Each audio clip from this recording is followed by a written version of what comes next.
긍휼이 풍성하신 하나님 아버지, 거룩한 주일 저희가 모두 함께 모여 예배의 자리에 함께 할 수 있게 하심에 감사드립니다. 세상은 어지럽고 다양한 바이러스와 전쟁의 위협과 도발과 원치 않는 상황에서의 죽음이 난무하는 이 세상 속에서 저희들이 마음이 아프고 힘들고 어려움이 있습니다. 그러나 이 힘든 세상에서 두려워 말라, 내가 너와 함께함이니라, 놀라지 말라, 나는 내 하나님이 됨이니라고 하신 하나님을 믿으며 살 수 있게 하심에 감사드립니다. 힘든 이들에게 위로가 되게 하여 주시고 평강이 넘칠 수 있는 시간이 될 수 있도록 도와주시옵소서. 저희들이 어떤 위로와 어떤 것들을 해도 헤아림을 줄 수 없으나 주님이 해주시면 할 수 있사오니 주님이 온전한 위로와 평강 되게 하여 주실 줄 믿습니다.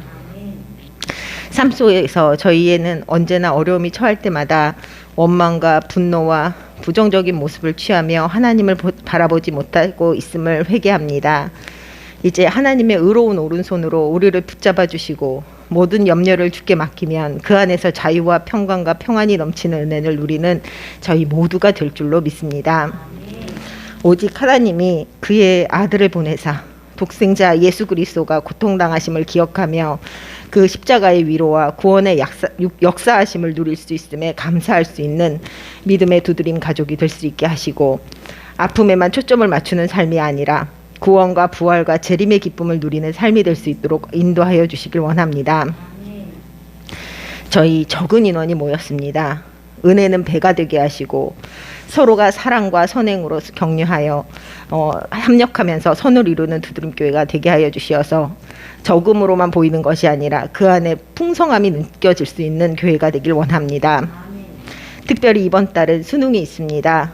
수시와 정시로 준비하는 학생들이 떨지 않고 준비했던 모든 것을 온전히 쏟아부어 복된 일들이 이루어지기를 원합니다.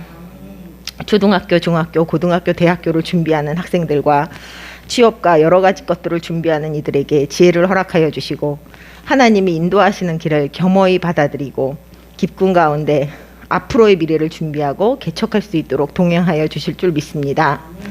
항상 좋은 것으로 채우시는 하나님, 성령의 밝은 빛으로 저희 심령을 채워주시기를 원합니다. 특별히 올해도 두드림교회 최고의 나이로 본을 보이며 하루도 빠지지 않고 예배의 자리를 사모하며 나오는 김정래 집사님에게 건강 주시고 말씀 안에서 최선을 다하는 그 삶이 하나도 헛되지 않도록 노후를 지키시고 인도하여 주실 줄 믿습니다. 또한 가장 어린 나이로 예배의 자리에 말씀을 드리며 열심히 설교를 적고 반응하며 은혜를 누리는 사랑스러운 김희연 어린이를 축복하여 주셔서 그 가정이 이 언니를 통해 더욱 기쁨과 평강을 누리게 하시고 그 키와 몸과 지혜가 예수님을 닮아가는 삶이 되게 하시기를 원합니다. 또한 교회 안에서 피아노와 드럼과 기타와 영상으로 열심을 다하는 학생들과 가장 큰 목소리로 찬양하며 기도로 힘주시는 성도님까지 이 모든 일들이 하나님께 영광이 되게 하시고 그 영광을 통해 기쁨과 축복을 누리는 행복한 삶이 될 수 있도록, 형통하는 삶이 될 수 있도록, 그 증거가 될 수 있도록 하여 주시길 원합니다. 오늘 말씀을 전하시는 전철호 목사님에게 건강 가운데 충만한 은혜와 권세를 주셔서 저희가 그 말씀을 통해 위로가 되게 하시고 은혜가 되게 하시는 귀한 시간이 될 수 있도록 하시고 모두 신령과 진정으로 드리는 예배가 되게 하여 주시길 원합니다. 또한 이 시간 이후에 갖게 되는 귀한 나눔의 교제도 축복을 더하여 주시기를 원하며 사랑과 은혜가 많으신 예수님의 이름으로 기도드립니다. 아멘.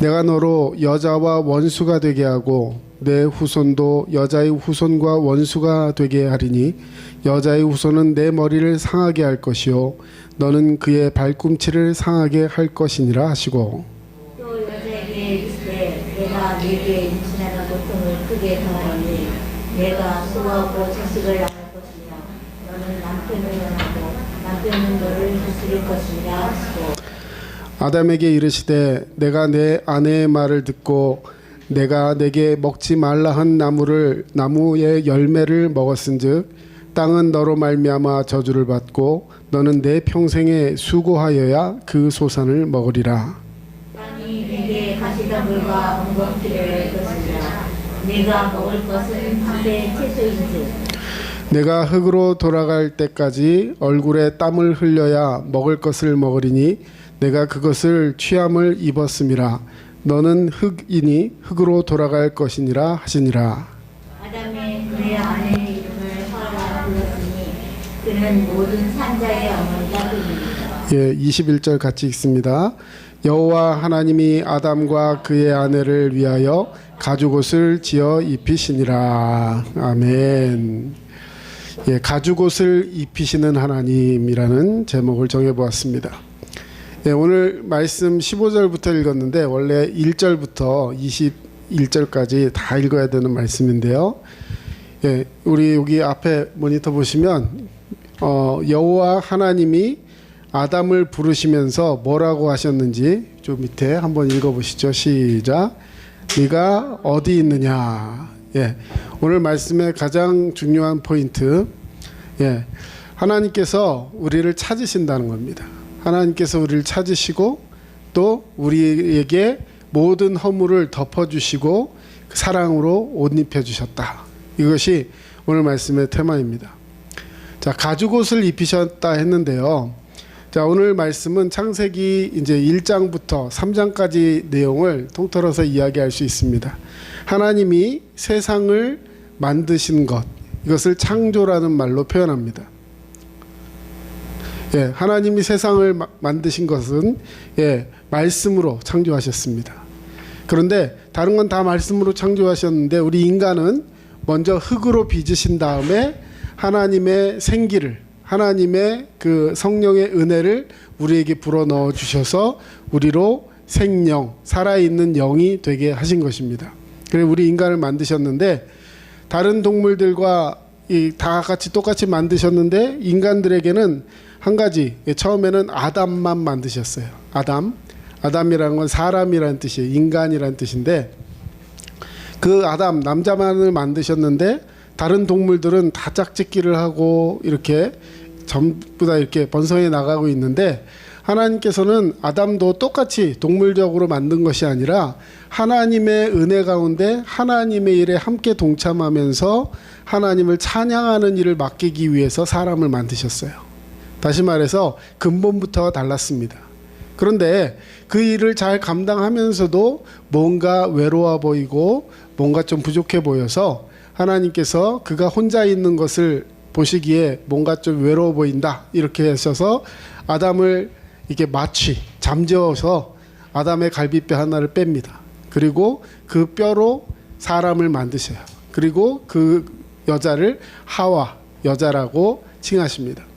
자, 이렇게 아담과 하와가 둘이 너무 행복하게 잘 지냈어요. 그래서 하나님께서 인류 최초로 만드신 기관, 그것을 가정이라고 말하는데 가정을 만들고 행복하게 살아가는 아담과 하와를 보면서 하나님도 기뻐하셨습니다.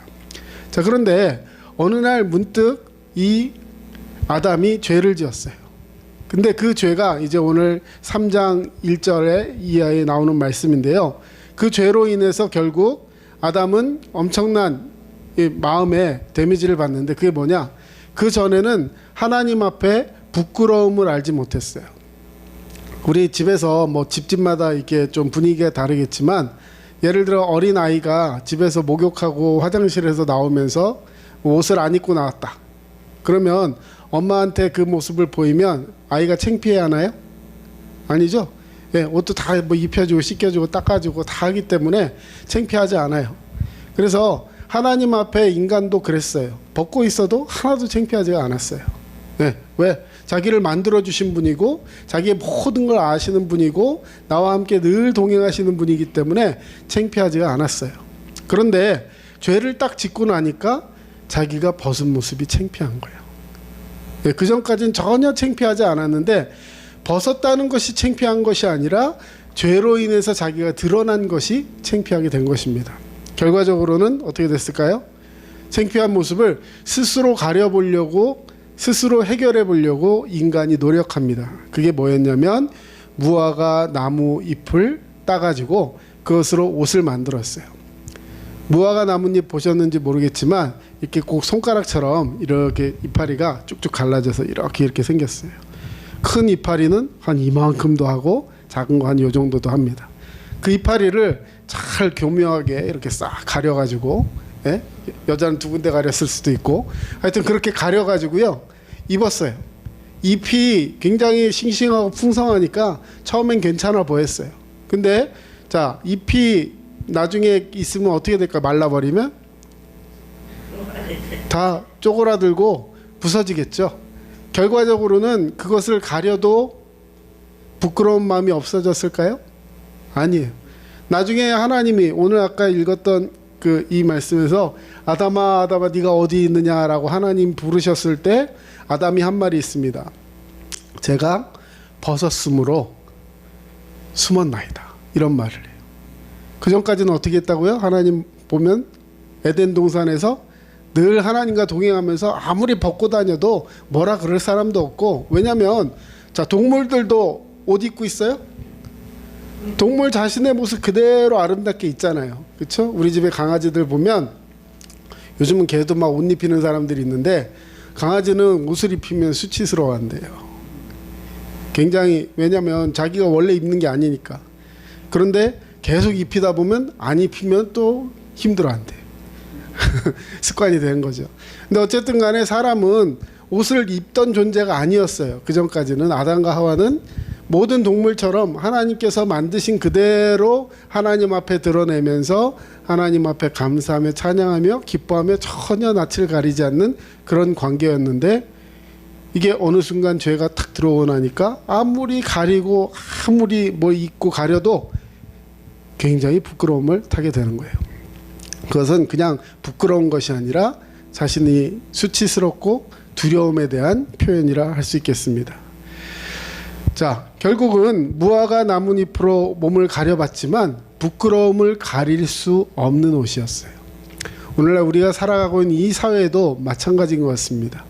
그냥 나름대로는 최고의 옷을 입었다. 세상을 살아가면서 나를 포장하고 나를 드러내고 나를 사람들에게 알릴 수 있는 최고의 것을 갖췄다, 이렇게 생각하면서 사람들 앞에 나서보지만 결과적으로는 그보다 더 좋은 사람이라든지 아니면 자기가 비교했을 때 뭔가 그 사람에 비해서 내가 모자란다던가 이런 생각을 갖게 되고 죄의식 가운데 있게 되면 그것이 내게 만족이 되지 못하는, 이것이 어떻게 보면 우리 인간들의 모습이라 할 수 있을 것입니다. 자, 그런 인간들에게, 그런 죄로 인해서 죽어가는 그 인간들에게 하나님께서 하나님의 방법대로 아담과 하와를 위하여 가죽옷을 입혀주신, 오늘 그 하나님의 사랑에 대해서 이야기하려고 합니다. 자, 당시에 인류 최초 사람이 처음 입은 옷은 누가 만들었다고요? 자, 뭐 좋은 것만 얘기하면 다 하나님이라 그러시는데, 자, 제일 먼저 누가 만들어 입었다 그랬어요?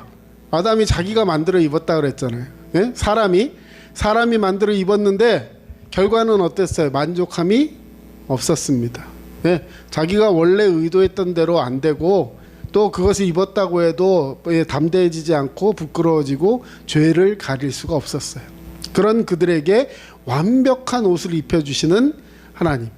자, 뭘로 옷을 만들었을까요? 가죽을 가지고 옷을 만들었다.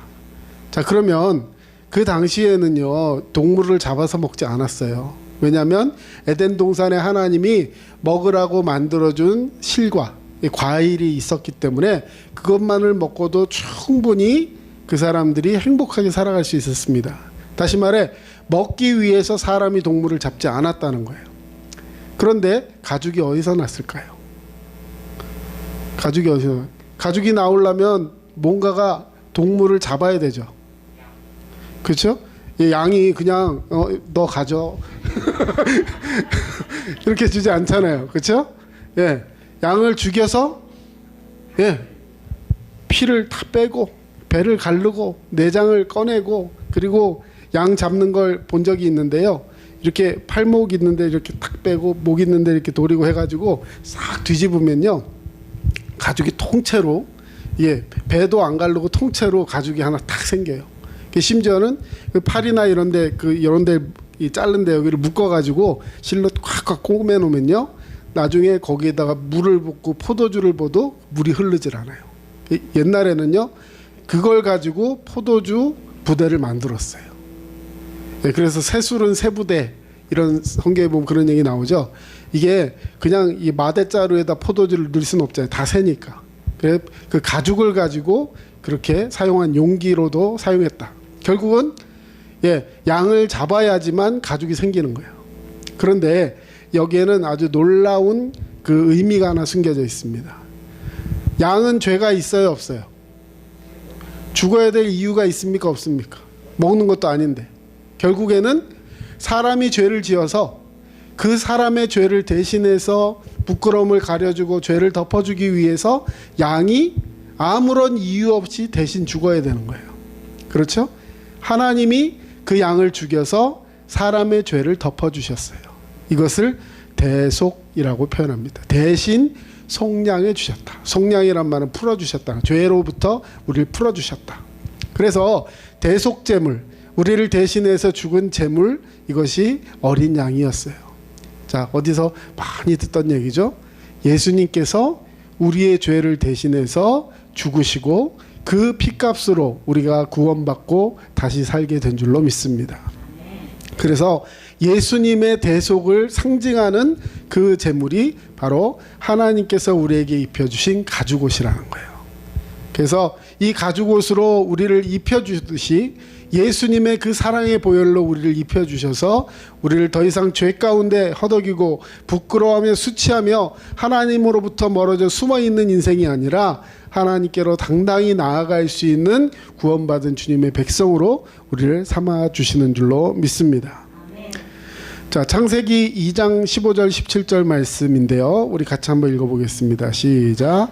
여호와 하나님이 그 사랑을 이끌어 에덴 동산에 두어 그것을 경작하며 지키게 하시고 여호와 하나님이 그 사람에게 명하여 이르시되 동산 각종 나무의 열매는 내가 임의로 먹되 선악을 알게 하는 나무의 열매는 먹지 말라. 내게 먹는 날에는 반드시 죽으리라 하시니. 자, 여러분, 하나님께서 에덴 동산을 만드시고 아담과 하와에게 많은 것을 먹을 수 있도록 해주셨어요. 그것이 무엇이냐면 여기 보시면, 자, 동산에 있는 각종 나무의 열매는 너 마음대로 먹어라 이거예요. 임의로 먹으라는 것은 네 마음대로 먹어라. 뭘 먹고 싶든지 다 먹으라는 거예요. 자, 근데 이것이 그냥 배만 채우는 음식이 아니라 생명나무의 실과였어요. 결국 에덴 동산에 있는 그 열매를 먹음으로 이 사람들은 죽지 않고 영원토록 하나님 곁에 살 수가 있었던 것입니다. 그래서 우리가 다시 천국에 가면 그 생명나무 실과를 다시 먹게 된다고 합니다. 그래서 우리는 영원토록 살게 되는 믿음의 역사가 나타나게 될 줄로 믿습니다. 그런데 단 하나, 선악을 알게 하는 나무가 하나 있는데 그 나무의 열매는 먹지 말라. 자, 그 다음에 먹으면 어떻게 된다고요? 먹으면, 먹는 날에는, 잘 기억하세요. 반드시 죽는다 그랬어요. 먹으면 어떤 사람은 체질에 따라서 면역력에 따라서 죽고 어떤 사람은 안 죽고, 이게 아니라 어떤 사람은 3일 만에 죽고 이틀 만에 죽고, 이게 아니라 먹으면 반드시 죽으리라. 자, 결국 하나님께서는 이 사람들을 에덴 동산에 두고 그것을 경작하며 지키겠다. 그 모든 걸 운영할 수 있는 그 권한을 주었다는 거예요. 심지어는 아담에게는 어떤 권한이 있었냐면 모든 동물들을 바라보면서, 모든 식물들을 바라보면서 그가 그 이름을 이야기하면 그것이 그 동물, 식물, 그 모든 만물의 이름, 정체성을 부여해주는 역할을 한 거예요. 자, 그런 거 누가 하는 거예요? 하나님이 하시는 거잖아요. 그런데 아담에게 그 일을 주셨대요. 아담이 물건을 딱 보고 컵 하면 이게 앞으로 컵 되는 거예요. 예. 이현이 하니까 이현이가 딱 된 거예요. 예. 하나님이 정하시니까 기타 하니까 기타가 된 거예요. 예? 이걸 예를 들어 제가 사발 그렇게 말했으면, 아담이 말했으면 이건 사발이 되는 거예요. 자, 이렇게 아담에게 큰 권한을 주고 그 경작할 수 있는 권한도 주고 모든 걸 자기 마음대로 먹을 수 있는 권한도 주고 다 주면서 한 가지 책임, 동산 중앙에 있는 선악을 알게 하는 나무.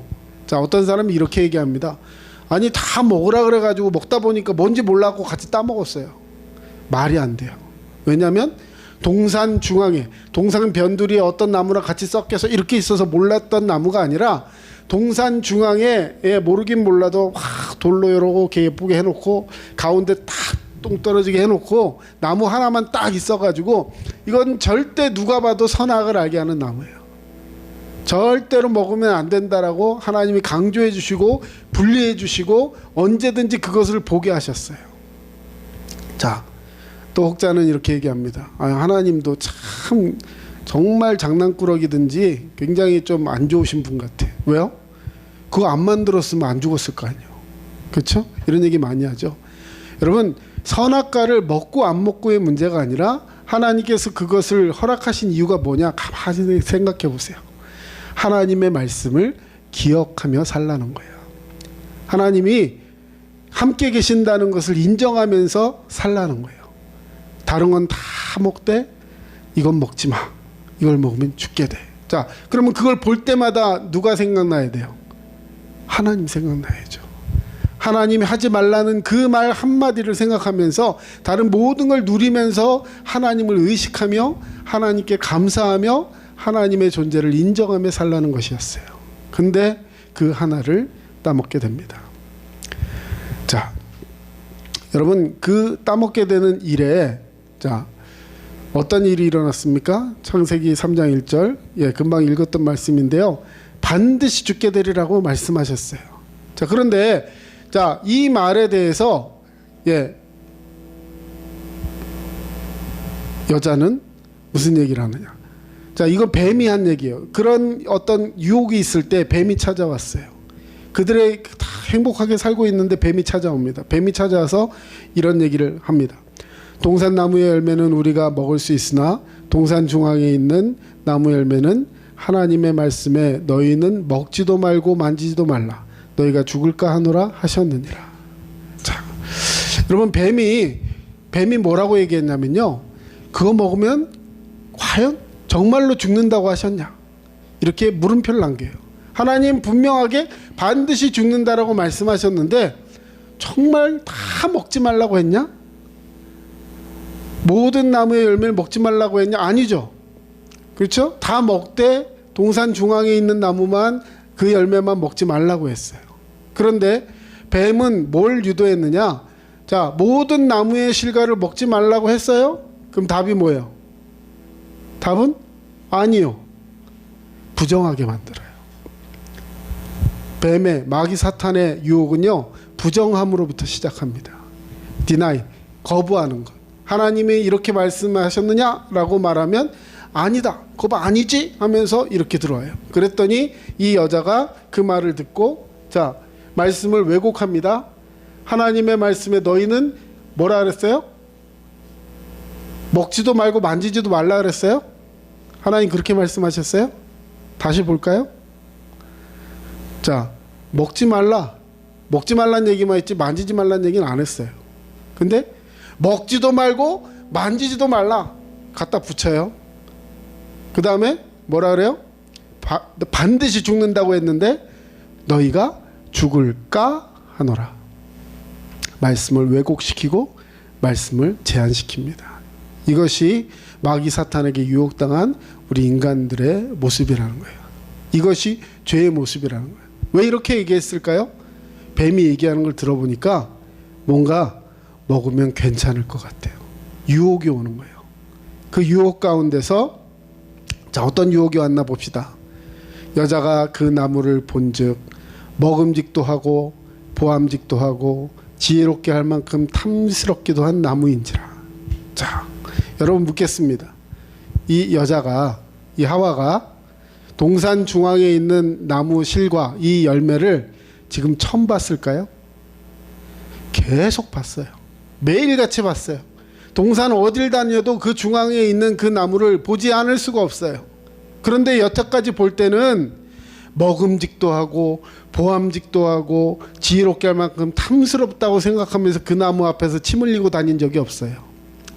누가 얘기했을 때, 뱀이 그를 미혹했을 때 그 말에 이미 반쯤, 아니 3분의 2쯤 넘어간 거예요. 네? 정말 죽을까? 이런 얘기를 하면서 마음속에 의심을 가지면서 결국에는 자기의 유혹에 의해서, 뱀의 유혹에 의해서 자기가 유혹을 당한 거죠. 예, 그래서 따먹게 됩니다. 아주 맛있게 먹었어요. 근데 거기서 끝나지 않죠. 죄는 어떻게 된다? 전염돼요. 누구에게 전염될까요? 가장 가까운 사람에게 먼저 전염이 됩니다. 예, 여자가 그 열매를 따먹고 자기와 함께 있는 남자에게도 주매. 자, 여러분, 제가 하와예요. 여러분이 아담이에요. 제가 먼저 먹었어요. 뱀한테 꼬임당해서 먹었어요. 그러고 나서 가져옵니다. 이거 먹어봐. 이거 먹어봐. 자, 뭐라고 얘기해야 돼요? 안 먹어. 네? 맛있겠는데 하면서 같이 먹어야 돼요. 어차피 네가 죄를 졌으면 나도 운명 공동체니까 나도 죄를 져야지, 이거예요? 네? 한 사람 코로나 걸렸으니까 같이 걸리겠다고 막 뽀뽀합니까? 네? 그런 사람도 봤어. 여러분, 아담은요 거기서 멈췄어야 돼요. 그렇죠? 그리고 하나님 앞에 회개하고 하나님 앞에 나아가서 이거 어떻게 하면 좋습니까? 라고 하면서 하나님께 나아갔어야 돼요. 그런데 어떻게 합니까? 하나님을 인식하지 못하고, 예, 남자도 주매 그도 먹은지라. 별반 다를 게 없었다는 거죠. 결국은 둘이 죄에 대해서 같이 죄에 걸리게 됩니다. 자, 그 죄의 결과가 뭐였다고요? 두려움과 수치심을 갖게 됩니다. 뭐가 두려웠을까요? 뭐가 두려워요? 수치심은 알겠어요. 벗은 거. 죄로 인해서 벗은 것이 이제 드러나게 됐어요. 그래서 그 전까지는 그것이 수치라고 생각 안 했는데, 예, 수치스러워요. 근데 또 하나, 두려움은 뭐가 두려울까요? 자기 죄가 드러날까봐, 예, 말씀을 어긴 것. 결국 하나님이 두려움의 대상이 됐어요. 여러분, 하나님이 우리를 창조하실 때 물론 경외심이라는 것이 있어요. 하나님을 두렵고 떨리는 마음으로 하나님을 찬양하고 하나님께 나아가지만 그것은 공포는 아니에요. 하나님을 공포로 여기라는 말씀이 아닙니다. 하나님을 우리는 사랑하고 하나님께서 우리를 사랑하는 것처럼 우리도 하나님께 나아가야 하는 줄로 믿습니다. 근데 죄를 짓는 순간 하나님이 사랑의 대상이 아니라 공경의 대상이 아니라 두려움이 되어버렸다는 거예요. 그래서 하나님을 만날까봐, 하나님께 우리 죄가 들킬까봐 바위에 숨어서 있습니다. 자, 창세기 3장 10절 같이 읽습니다. 이르되 내가 동산에서 하나님의 소리를 듣고 내가 벗었으므로 두려워하여 숨었나이다. 자, 하나님 앞에 나아가야 하는 그 인생이, 자, 먼저 이 사람들이 우리 죄 지었어요, 우리 너무 창피해서 숨어 있어요, 하나님 저희를 고쳐주세요 한 게 아니에요. 아까 우리 처음에 읽었던 그 사진의 말씀처럼 하나님이 숨어 있는 그들에게 찾아오셔서 아담아 네가 어디 있느냐, 하나님이 찾으셨어요. 죄로 인해서 떠나버린 그 인생을 하나님이 찾아주셨다는 거예요. 여러분, 하나님은 죄인인 우리를 사랑하여 주십니다. 죄를 사랑하여 주시는 것이 아니라 죄로 인해 죽을 수밖에 없는 이 죄인을 불쌍히 여겨주셔서 그 죄를 도말해 주기 위해서, 죄를 씻어주기 위해서, 우리를 대속해 주기 위해서 우리를 찾아오시는 하나님이신 줄로 믿습니다. 자, 아담과 그의 아내 두 사람이 벌거벗었으나 부끄러워하지 아니하니라. 이 말씀이 죄 짓기 전에 그들의 상태였어요. 그런데 어떻게 됐다고요?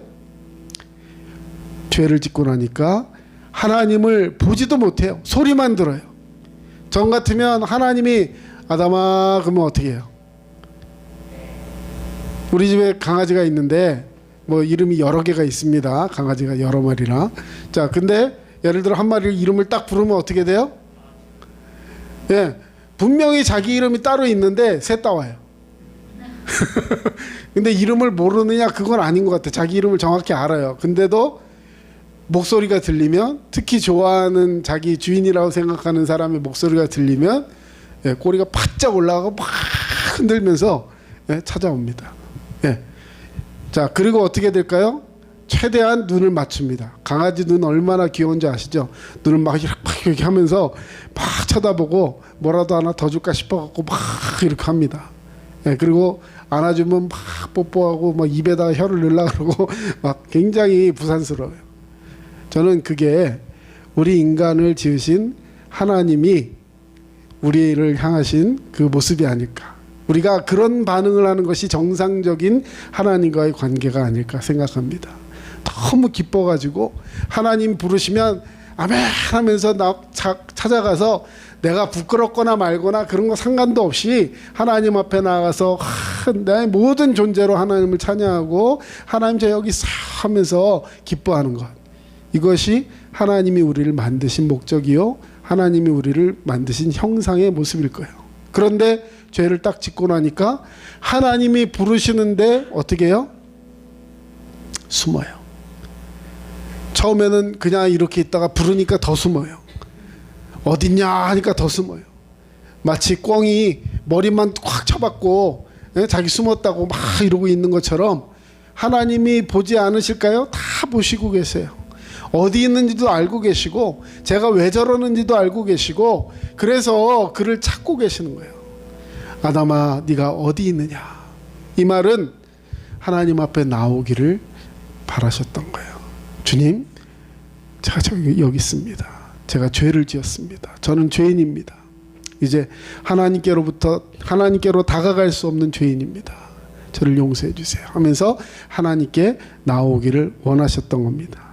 그런데 그렇게 하지 못했다는 거죠.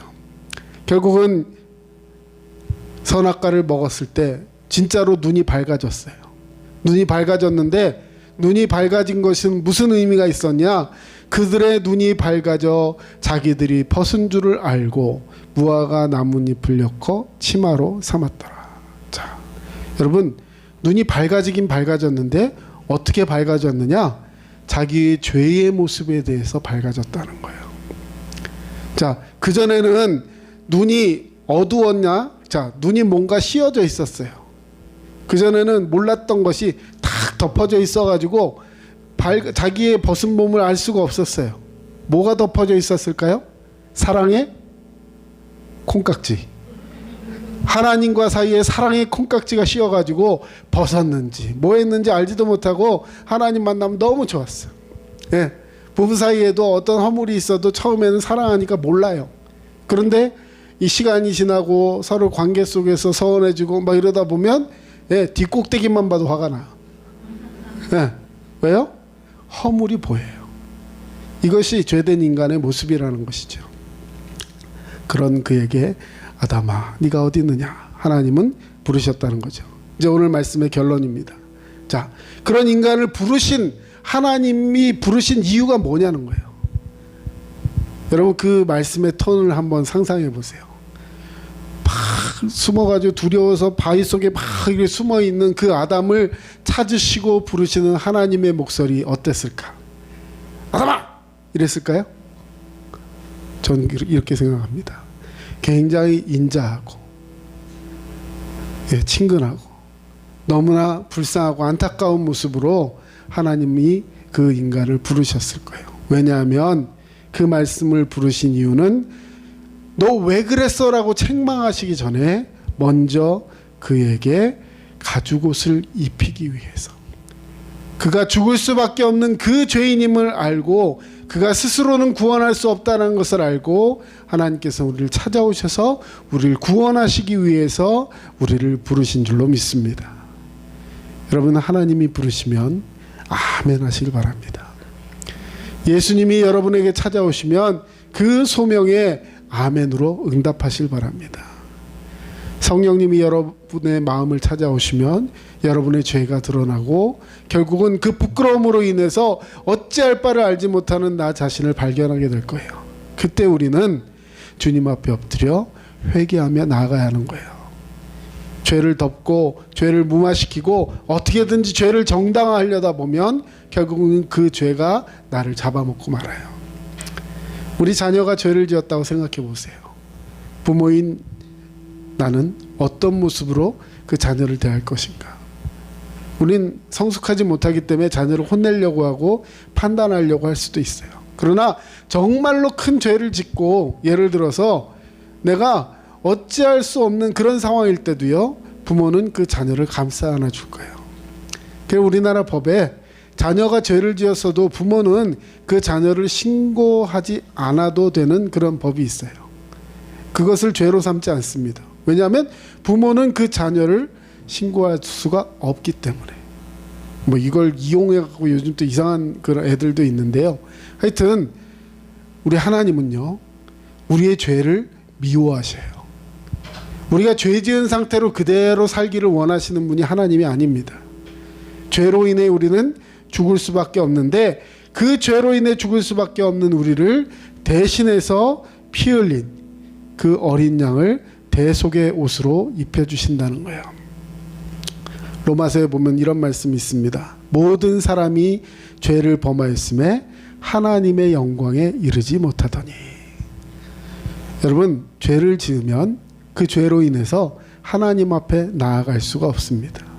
근데 그걸로 끝나면 그렇구나, 난 죽을 수밖에 없구나, 죄인이구나, 하나님은 나랑 관계가 멀구나 할 수 있지만 그런 죄인을 하나님이 찾아오셨다는 거예요. 그래서 가죽옷을 입히셨는데 그 가죽옷은 오늘 우리에게 이런 의미가 있습니다. 우리 한번 읽어보겠습니다. 시작.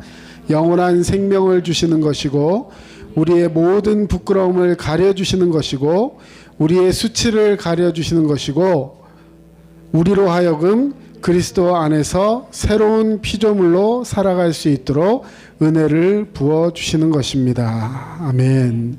가죽옷을 입는다는 것은 영원한 생명을 주시는 것이고 또 우리의 모든 부끄러움을 가려주시는 거예요. 더 이상 하나님 앞에 나아갈 때 부끄러워할 필요가 없어요. 내가 죄인인데 하나님, 이런 내가 하나님 앞에 나아가도 되겠습니까? 쭈뼛쭈뼛하고 있다면 하나님은 우리를 더 깊은 사랑으로 안아주실 거예요. 우리 누가복음에 보면 탕자 이야기가 나옵니다. 집에서 아주 부유한 그런 집에 살던 둘째 아들이 아버지의 유산을, 돌아가시지도 않은 아버지한테 아버지 유산 주세요 얘기해가지고 그 유산을 정리해갖고 받아갖고 밖으로 나가요. 외국으로 떴어요. 그러고 나서 실컷 씁니다. 허랑방탕하게 지내다 보니까 IMF가 오고 막 하면서 그 나라도 굉장히 어려움을 당하게 돼요. 그러니까 자기는 돈도 없지, 외국이지, 아는 사람도 없지. 돈이 있을 때는 사람들 다 친구 같은데 돈이 없으니까 사람들이 전부 다 멀리합니다. 결과적으로는 돼지를 치는 그 일을 하게 돼요. 이 중동 지역, 이 근동 지역에는요, 돼지가 굉장히 지저분하고 부정한 동물이에요. 심지어는 돼지를 먹지도 않아요. 근데 돼지를 키웠어요. 왜 키웠을까? 뭐 수출을 했는지 모르겠는데 돼지를 키우긴 하는데 먹지도 않아요. 돼지 근처에서 일하는 사람은 굉장히 지저분하고 추하고 악한 사람이라고 생각했어요. 그런 일을 하면서도 제대로 먹지 못해서 돼지 사료를 훔쳐먹다가 돼지한테 물리기도 했어요. 그렇게 막 지내다 보니까 너무 힘들어가지고 생각을 합니다. 우리 아버지 집에 가면 지금도 일꾼도 많고 먹을 것도 많고 굉장히 행복하게 지낼 텐데 내가 여기서 이렇게 굶어 죽게 생겼는데 이대로 있기보다는 아버지한테 찾아가서 면목은 없지만 아버지, 이제 저는 아들이 아니고 노예, 품꾼의 하나로 생각해 주세요. 이 집에 있는 식솔 중에 하나로 생각해 주셔가지고 밥만 먹여주시면 제가 이 집에서 노예로 일하겠습니다. 저는 죄인입니다. 이런 생각을 하고 이제 아버지의 집으로 가요. 아버지 집으로 막 걸어서 이제 다시, 옛날에는 마차 타고 택시 타고 갔었는데 지금 이제 걸어가야 되죠. 온 몸이 돼지 그 냄새로 막 범벅이 돼 있고 씻지도 못하고 막 냄새가 쩔어 있겠죠. 그런 모습으로 아버지를 찾아오는데 아버지 집으로 가는 이 아들보다 그 아들을 먼저 발견한 사람이 있습니다. 그게 누구냐면 바로 그 아버지였어요. 아버지는 그동안 할 일 다 멈추고 집에 제일 높은 다락방에 올라가 가지고 하루 종일 저쪽 들어오는 길을 바라보고 있어요. 매일같이. 왜요? 언제나 그 아들이 돌아올까. 그 아들을 마중하기 위해서 아들이 돌아오는 그 길을 바라보고 있었어요. 그래서 아들이 아버지를 알아보기도 전에 아버지가 그 거지같이 변한 그 아들을 알아보고 한 걸음에 뛰어갑니다. 그리고 그 아들을 끌어안아줘요. 왜? 이 아이가 이런 얘기를 하려고 했거든요. 아버지, 이제는 아들이라 부르지 마시고 죄인으로, 품꾼의 하나로 저를 불러주세요. 저는 죄인입니다. 이 말을 하려고 하는데 확 끌어안아 버려요. 더 이상 말하지 마. 그리고 그 아이를 쫙 끌어안아주고 너는 죽었다가 다시 살아난 내 아들이다. 아이를 데리고 집으로 돌아와서 잔치를 벌여주고 그 아이에게 다시 모든 권한을 회복시켜 줍니다. 사랑하는 성도 여러분, 하나님은 저와 여러분을 사랑하시는 줄로 믿습니다. 그 하나님께서 오늘 저와 여러분을 자녀 삼아 주시고 이제 모든 죄 가운데서 자유하기를 원하세요. 예수 그리스도를 믿고 주님 앞에 승리하기를 원하시는 줄로 믿습니다. 그런 믿음의 사람 되시기를 주의 이름으로 축원합니다. 기도하겠습니다. 사랑의 주님, 감사합니다. 주님의 은혜와 사랑으로 우리를 붙들어 주시며 믿음 안에 깨어 기도할 수 있는 아름다운 주의 백성 될 수 있도록 우리를 지켜 주시옵소서. 주님, 우리는 죄인입니다. 죄인인 우리를 사랑하시고 모든 죄 가운데서 우리를 자유케 하시기 위해서 가죽옷을 지어 입히신 그 하나님의 사랑을 깨닫게 하시고 날마다 주님 앞에 깨어 기도할 수 있는 주의 백성 되게 하여 주시옵소서. 우리 다음 주일은 추수감사주일로 주님 앞에 예배하려고 합니다. 1년 동안 우리에게 부어주신 은혜 감사하며 주님 앞에 감사의 고백하고 우리 성도님들 함께 교제할 수 있는 귀한 시간 될 수 있도록 주님 도와 주시옵소서. 이제는 우리 주 예수 그리스도의 은혜와 하나님 아버지의 크신 사랑하심과 성령님의 도우심과 위로교통 충만하심이 가죽옷을 지어 입히신 그 하나님의 사랑 붙들고 오늘도 믿음으로 승리하기 위하여 주 앞에 서 있는 모든 죄 백성들 머리 위에 이제로부터 영원토록 함께 하시기를 간절히 축원하옵나이다. 아멘.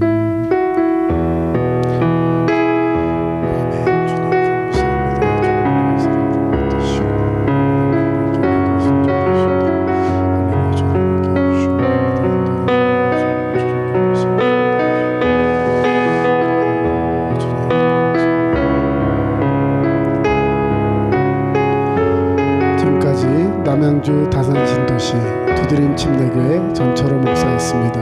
여러분 늘 믿음으로 승리하시길 바랍니다. 감사합니다.